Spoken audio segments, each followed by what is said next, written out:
if you take the wheels off, it's gonna freak out. Well, you know, if we activate it, yeah, you can already see it's I don't know. Yeah, it actually just broke it. That's good. That's good. It's good when the drive axle is here and here.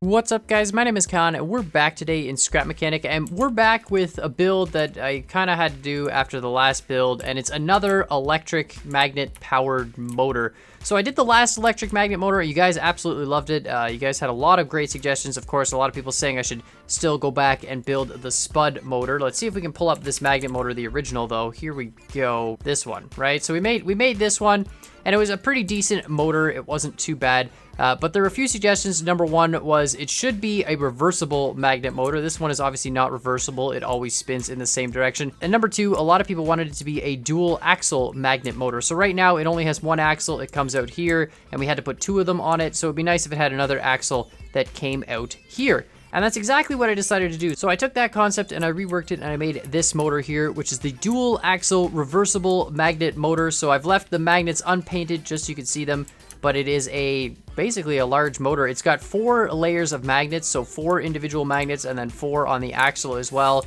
You can see it's a little bit messy. We'll actually take this one apart just so we can look at it, and we'll just strip this out. It's fine. So you can see if we open it up here, it's pretty cool. But the same kind of design as the other one. We've got a north pole and a south pole on the axle. Those are all activated when we turn on the motor. And then we've got 2 green OR gates here. If we power either one of them, that'll actually spin it. So if I put those switches back, we put one switch here. We can power this top one. That'll spin it in one direction. And we put this other switch here, and that'll spin in the other. So it's a little bit violent. It doesn't have a lot of weight on it. It works better when you put it on an actual creation with some bigger wheels, just because of the weight. Yeah, no, it flies too, apparently. Really, really powerful motor. It's really awesome. And so we can spin it. We'll spin it here, and we'll just let it go. And you can see there, it's kind of spinning in this clockwise direction. And if we hit this other one, and then we let it go, you can see it's spinning in the counterclockwise direction. Now, the way that works is really simple. We just have 2 layers of sensors. So on the one side, we've got sensors, and on the other side, we've got sensors, and we've got these 2 AND conditions on the outside, which determines which sensor it should use. And then on one side, we've got a distributor, and on the other side, we've got the exact same distributor, but reversed. And so this allows us to have 2 different directions of spin. Now, the cool thing about magnets when they spin is that if we spin this forward in this... Okay, you know what? We're just going to weld this to the ground because this is going to get ridiculous. We're just going to weld this one. Okay, so let's go down to the side here. So if we spin it in the one direction here, and it'll do it pretty quick. So you can see it's spinning really, really nicely in the clockwise direction. And then we activate the reverse. You can see it actually starts spinning it continuously in the clockwise direction. It's still spinning clockwise, and it's actually spinning faster. And it's a weird thing that happens with the way the distributor pattern is set up. For some reason, it spins faster if you kickstart it with the wrong direction. You can see it's spinning in the one direction, and if we don't wait for it to stop, we hit reverse, it'll actually keep spinning in that direction. Now, luckily, when you do put this on tires on the ground, it seems to affect it, like it seems to go into reverse no problem. You can see if we're spinning slowly, it'll just kick into reverse no problem. But if we're spinning too quickly, it'll just keep going in the same direction. Again, I think that's the momentum carrying it forward. But it seems to work a lot better when you put actual wheels on it. So I will upload this motor to the workshop. It basically comes in a package just like this, really simple stuff. It's got 2 axles out the other side. The wheels are on it just to give it initial weight. If you take the wheels off, it's gonna freak out. Well, you know, if we activate it, yeah, you can already see it's I don't know. Yeah, it actually just broke it. That's good. That's good. It's good when the drive axle is here and here. What is it even doing on the inside? Oh, nothing. It's just making a lot of noise, but not actually moving. Fantastic. No, it's good. So, right. So, anyways, you need the weight on it for sure, 100%. But I will upload this to the workshop. It's really, really easy to use and to install on anything you want. You know, just connect whatever you want out to either axle and then power either of these OR gates. So there are 2 switches here that are already plugged into the OR gates, which you can use just for, you know, the 2 directions. But really, you can hook it up into anything. And so I took that same motor and I installed it on the back here. We've got some nice big modded dragster wheels, and we've got the 2 switches. But then, of course, I've just hooked it up into a really simple controller-based WASD converter. So this is just 3 controllers because you can hook a seat directly into a controller. It powers it, yada yada. It's a really simple WASD converter. There's a few of them, I think, already on the workshop you can download. And then, of course, there's the WASD and the script mod if you really want to do it that way. But regardless, really simple stuff. So we've got this hooked in, and if we press W, it'll move that in one direction, activate the sensor, and it'll actually power the magnet motor in the one direction. You can see there we pick up a fair amount of speed relatively quickly. And with only one motor, it's not laggy at all. I was having issues the other day with two motors getting a lot of lag, but with one motor, it seems to be pretty good, and you don't lose too many frames when it's driving. But you can see, very powerful, very quiet. It's actually silent, in fact. It's like the quietest motor. It's not even an electric motor. You don't even hear anything. You don't even hear like a controller. You hear nothing, but really great. You can see lots of power. No issues going up these hills or anything like that, and just able to just, you know, push our way through. And this is just a single motor. We could, of course, put two motors in a line and just weld the axles together and make them double the power. But again, we'll just be asking for more of that lag. So here we go. We're going to try and take this jump. I mean, it should work okay. The only thing is we got to let go of the throttle in midair.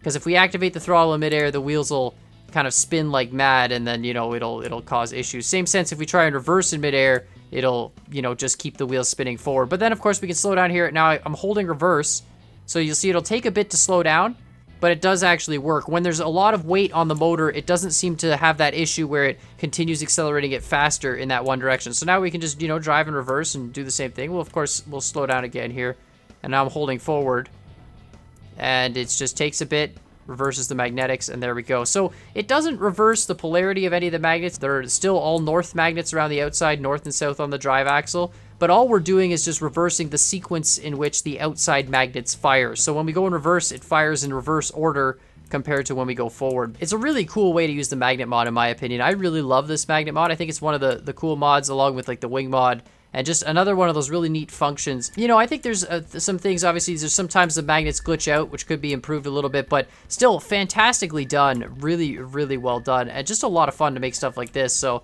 after you guys really enjoyed the first magnet motor video, I thought, well, I've got to do the suggestions that people said and make it dual axle and make it reversible. So you can just mount it to a creation like this and, come on, there we go, perfect. Let's try now, we'll put smaller wheels on it, and I bet you we'll go a little bit faster. These wheels still have a little bit of ground clearance.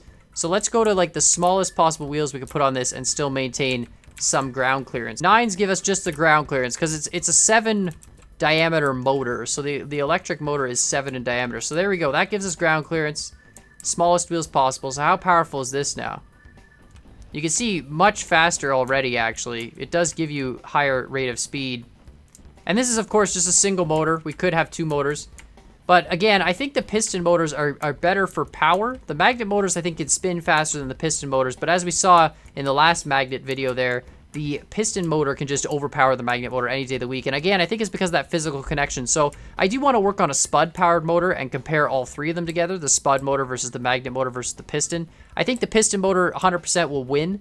It'll be the best in terms of torque. It won't be the best in terms of speed, but definitely in terms of torque. I think the magnet motor will get the best in speed, and I think the spud motor is just going to be completely useless. But, I mean, we'll have to check that out at some point in time. Let me know what you guys, of course, think in the comments down below. I'm really excited about this. This vehicle is just fantastic. You see, we're gaining some good speed now. We could put smaller wheels on it if we geared the magnet motor down and we had space. I don't know if you could make a smaller motor, because I want to have a gap between the drive axle and the magnets, but I'm not sure if you could make one smaller. Maybe if you, like, glitch weld some stuff. I'm not really sure if you even could.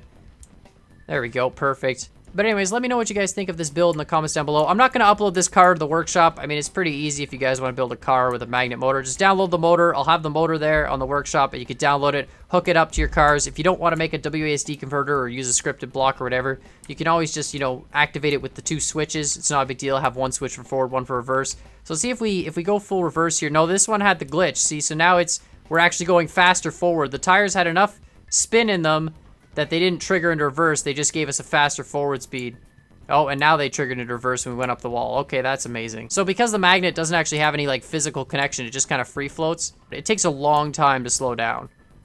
But there we go. It's going to go forward. And if we maintain, let's get up to full speed. And I think if we slam it to reverse here, so let's slam it into reverse now. And was that, no, yeah, see, we're still going forward. We're gaining more speed going forward. And then eventually, if we slow down, it'll kick into reverse. Here we go. See, we slowed down enough, now it kicks into reverse. It's such a weird thing, but it's the momentum carrying it forward past the point where the sensors don't even care. Like, if it spins the axle fast enough past the magnet point, then it'll just, you know, it'll turn on the magnet and repel it anyways. I don't really know what else to do with the magnet blocks. I mean, we could do, you know, cranes and stuff like that, but I really want to do something that's a little bit different, and I don't really know yet what that is. So let me know, of course, what you guys think in the comments down below, what that could be, something else we could do with the magnet blocks, or the wing blocks, or any other the cool mods that have come up onto the workshop recently. But I'd really like to know what you guys think, so let me know, and of course, hit that like button, hit that subscribe button, and as always, I hope you guys enjoyed this video, and we'll see y'all next time.